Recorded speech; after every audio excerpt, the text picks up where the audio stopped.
He's a number 2. Right. He's a number 2. Brew. What was he last year? He was their number 2.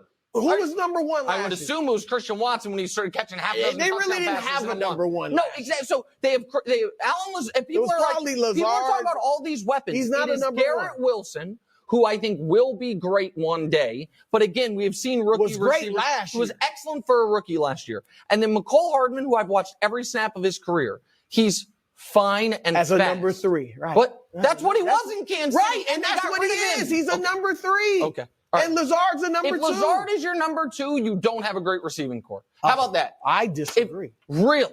Yes. They have a great receiving core. Because Wilson is great. I believe Garrett Wilson is great. And I think Lazard's a serviceable number 2. And Hardman is a more than serviceable number 3. Okay, so they have 2 serviceable and 1 great. That is not a great receiving core. That is 1 great receiver. All right. Okay. And a terrible offensive line. That's the issue. Yeah. That's the biggest. That's besides they got to be healthy, Rodgers but you don't think he's going to make the offensive line better? No. Smart, quick releases, really? Nope. I think that's why he threw 12 interceptions last year. Burrow's calf. Next on FS, Calf Train said, that's up to him since he opens the season in Cleveland in 41 days. So, Wilds, you want to apologize? You want to apologize? Brew, you wouldn't. I'm not poking fun. Brew wasn't here Friday, so he didn't see it. Bro, when we did this story on Friday, because I said, hey, we should do the story. You know, it's a big deal. It could hurt Burrow. It could hurt the Bengals' chances to be compromised beginning of the season. You know, because I've been studying, you know, how guys recover from soft tissue injuries while Wilds is reading 1,000-page Norman Mailer books. And so Wilds was like, it's a nothing burger. Non-story. We didn't know about it. Even said on the air. Said, I'm sorry, I'm just not that interested in it. So I did not say that on the air. I can't remember it was on or off the air. I just want to know, would you like to apologize? Now that it's a big story. While you were gone, he also started diagnosing meniscuses. No, I simply gave the accurate details on Jalen Ramsey. Another thing that you would know about if you were not too busy reading fiction books for hours on it. He's like, I follow several doctors on Twitter. Yeah, exactly right. Me and Mitch, he was like, obviously, you know what the moral of this story is? When I'm not here, the show falls apart. You got ready for the totally agree. I totally agree. So you're neutral corner. That's why it's kind of a big crazy that you take so much vacation. So, here's the deal.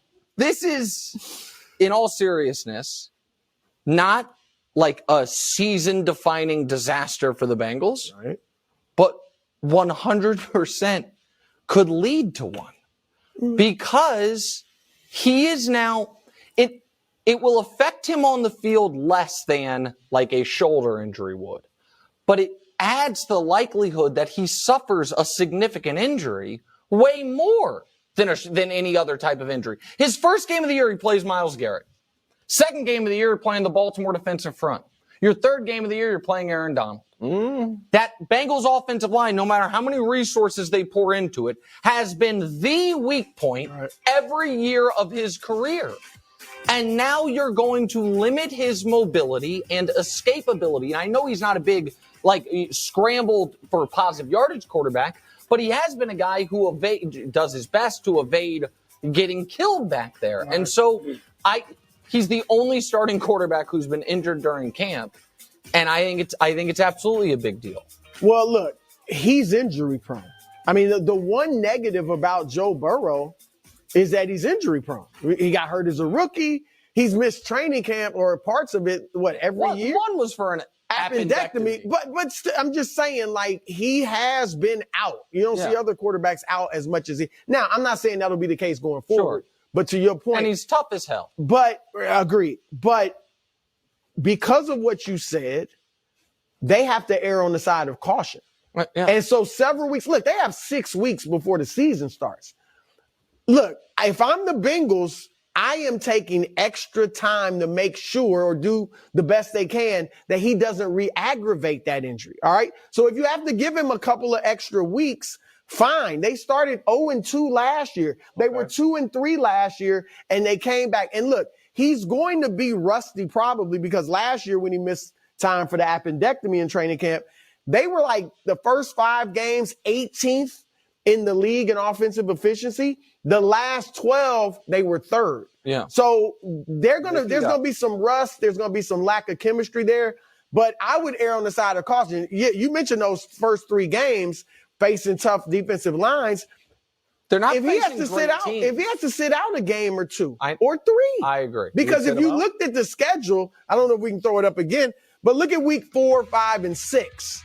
Well- That's maybe when you can get right. Then they got the bye. Yeah, I mean, So maybe even if you miss the first 3, and I'm not saying he will, but I would err on the side of caution and not rushing back. I would think that every single one of those games, except for the Ravens game, is more than winnable without Burrow.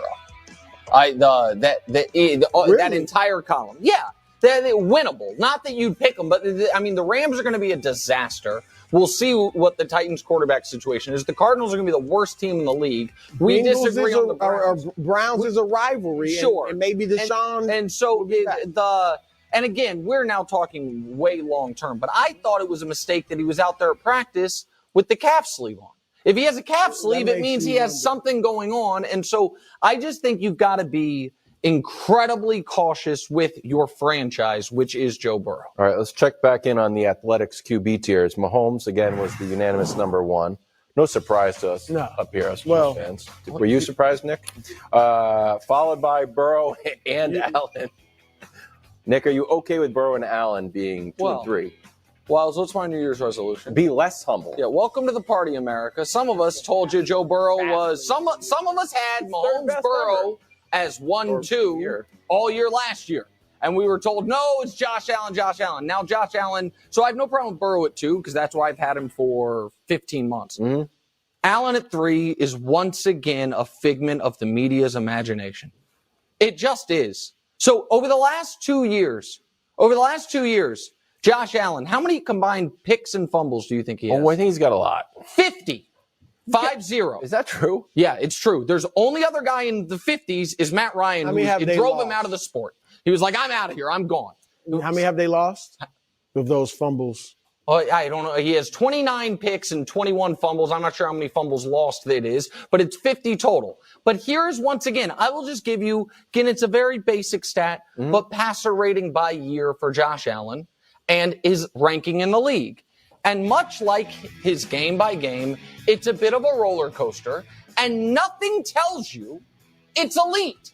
Nothing. And in 2020, it looked like he was on the verge of becoming elite. And then in 2021, he took a huge step back. Last year, he took a bit of a step forward. And then Brew will try to do this fancy math on, but he's an all-time playoff great. But he's not. And we can show you his playoff numbers, because Brew's like, oh, his playoff numbers jump. No. He had one good playoff run. That's it. And he, by the way, that one good playoff run, he went 1-1. 17 touchdowns to 4. Okay, I'm just telling you. What I'm telling you is, in 2021, he was awesome. In the rest of his playoff career, he has not been. And so, why is he a top 3 quarterback? Tell me. Can I? I will. Go ahead, but I'll just have a graphic. Because I got much more than that. I just have one graphic. Yeah. The comparison, the raw number comparison to Joe Burrow is very similar, except Josh Allen has more wins. The touchdowns and interceptions are close enough. The rushing yards, he's got 500 more rushing yards and 2 more. What makes him better than Jalen Hurts, though? What makes him better? You're not even He's a saying better he's better than Joe Burrow. Jalen Hurts. Yeah. So you would agree with So that, you think he's right now? You think he's the 3rd best quarterback in football? I have absolutely no problem with him being ranked the 3rd best quarterback in football. Okay. None whatsoever, and I got a plethora of reasons. Number 1. All right, you had your little graphics. Dusty. What is that? Dustin, I should say. Dustin. What is this one? Dustin? He was the offense last year. Yeah. You know how much I love Mahomes. Sports Illustrated, all that knows how much I love Mahomes. But this dude did as 84% of his team's touchdowns last year. Okay. 84% of a team that went 13-3. I'm trying to, Dustin. I don't think we have it, bro. I think it's pretty clear. I thought Dustin refused So to put it up. he had 84% of the Bills' touchdowns last year. Okay. That's a one-man show, and they weren't 7-10. They were 13-3. That's huge. All right. Secondly, he was